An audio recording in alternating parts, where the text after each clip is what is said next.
స్వామి దేవస్థానం పిలుస్తారు. అదే అలంపురానికి దాదాపు 15 కిలోమీటర్ల దూరంలో ఉండబడినటువంటి క్షేత్రం ఇది. అయితే నదుల కూడిక వల్ల కూడలనే గ్రామం ఉండడం చేత నదీ సంగమానికి అధిపతి శివుడు సంగమేశ్వరుడి దేవస్థానం అని, కూడలి సంగమేశ్వర స్వామి దేవస్థానం అని ఈ ఆలయానికి పేరు.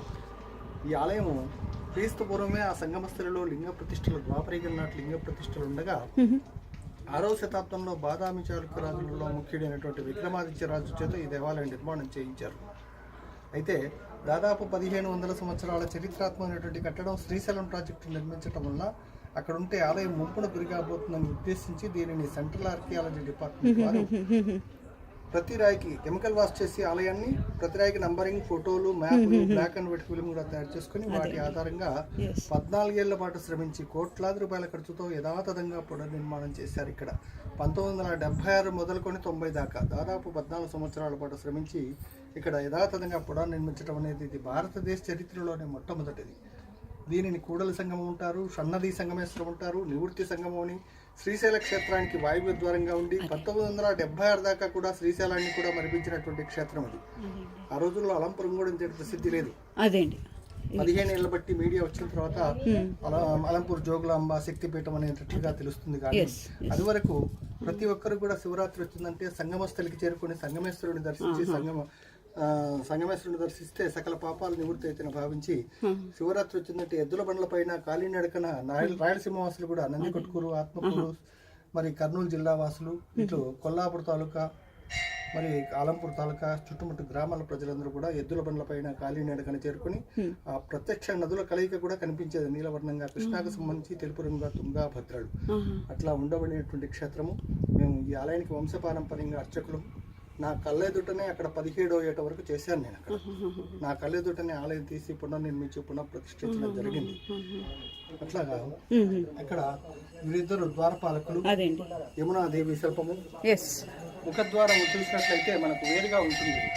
ఆ నదుల తాకిడికి అతి సమీపంలో తుంగభద్ర వరవడి వల్ల ఆలయ ముఖద్వారము జీర్ణావస్థ చేరుకుని మంటపం కూలిపోతే కర్నూలు కరణం చేయించడం జరిగిందన్నమాట. సుఖామృత శ్రీపాదులు వారిని దర్శనార్థం వచ్చి అక్కడ లభ్యరాయితో చేయించడం వల్ల అది వేరుగా ఉంటుంది. అది 700 ఏళ్ల క్రితం, ఇది 1400 ఏళ్ల క్రితం.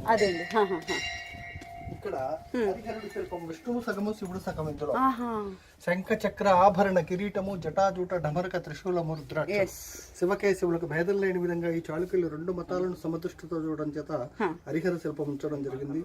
పైన ముసలి నోరు తెచ్చుకున్నట్టు చూస్తే అదే శిల్పం యువతల నుంచి చూస్తే ఒక బ్రాహ్మణుని మింగుతోంది అన్నమాట. యువతల నుంచి ఒక రకంగా, నుంచి ఒక రకంగా ఒక బ్రాహ్మణుని. ఇక్కడ దశావతారాలతో కూడినటువంటి శ్రీ మహావిష్ణు ఆలయం. చుట్టూ తీగలో దశావతారాలు, ఇరువైపుల శ్రీదేవి, భూదేవి పాదాల చెంత గరుత్మంతుడు, ఉత్తర ద్వారముఖంగా విష్ణువు న్యాచురల్ గా ఉండడం కూడా విశేషం. వైకుంఠ ద్వార దర్శనం అంటారు.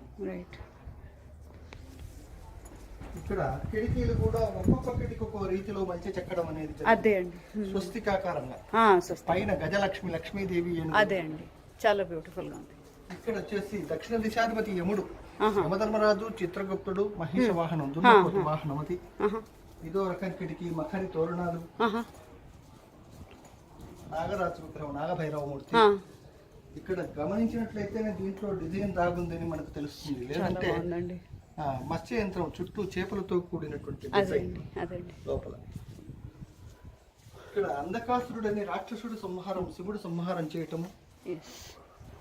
ఇక్కడ అంశాలు తామర పువ్వులో నీళ్ళ వస్తున్నట్టుగా చెక్కడం. వీటిని పట్టు చీరలకు, బార్డర్లకు ఇప్పుడు వస్తున్నాయి. త్రిభంగి నాగాభరణుడి శిల్పం. ఇక్కడ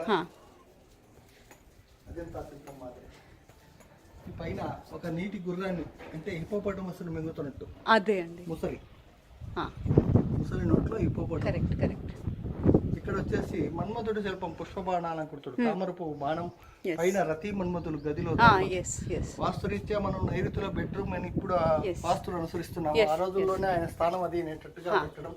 ఇదో రకం కిటికీ, మఖరి తోరణాలు. ఇక్కడ కూడా దిక్పాలతో శిల్పాలు.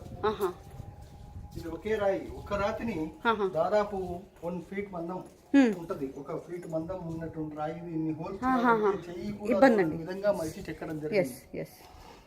ఇక్కడ కూడా దిక్పాలకుడు. ఈ పైన ఒక బాల్యంలో ఉన్న అమ్మాయిని మింగుతున్నట్టుగా ముసలి. ఆహా. అదే శిల్పం కొద్దిగా ఇటు వచ్చి చూసినట్లయితే ఒక 30 ఏళ్ల యువతి చంటి బిడ్డనెత్తుకున్న తల్లి కూతురు అరే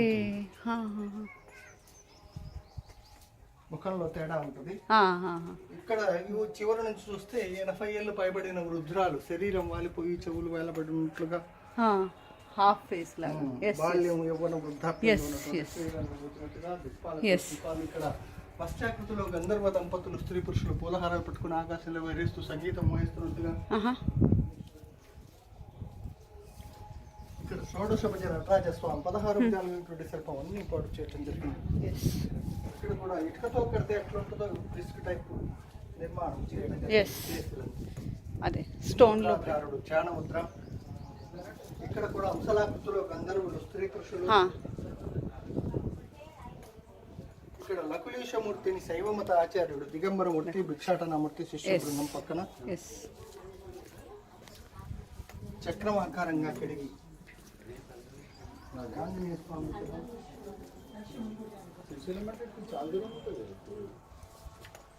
ఇక్కడ ఒక మేకను మిగుతున్నట్టు ముసలి. ఇక్కడ అర్ధనారీశ్వరుడి శిల్పం పార్వతీ సగము శివుడు సగము.